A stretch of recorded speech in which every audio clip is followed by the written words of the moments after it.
Binding off in pattern is binding off while maintaining the next row of the knitted pattern. In seed stitch, this is what binding off in pattern would look like. The seed stitch is maintained across the bind off edge, allowing the fabric to lie flat and straight. It is not sufficient to say that binding off in pattern is knitting the knits and purling the purls as you bind off across your stitches. This is not accurate. Instead, it's more accurate to say that whatever the next row in the pattern would be, that is how you work those stitches as you bind off. Now, in stockinette stitch, you do knit the knits as you bind off across those stitches. If the purl side was facing, you would purl across these stitches as you bind off in order to be binding off stockinette stitch in pattern.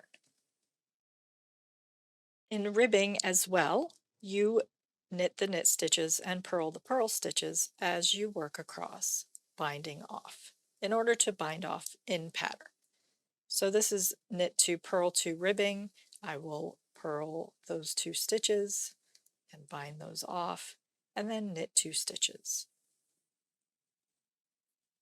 binding them off. In seed stitch, however, we are not knitting the knit stitches and purling the purl stitches as we bind off because this would not be maintaining the pattern. So binding off in pattern for things like seed stitch requires you to work the next row of the seed stitch pattern as you bind off. So there's a knit stitch presenting here. I know then this stitch should be a purl stitch. So I will purl that stitch and bind one off. And here's a purl stitch, so my next stitch is a knit stitch and bind that stitch off.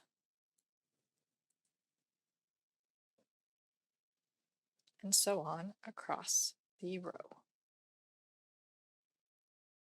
So binding off in pattern is working the next row of your stitch pattern while binding off. This maintains the pattern across the bind off row. So this was a quick look at binding off in pattern.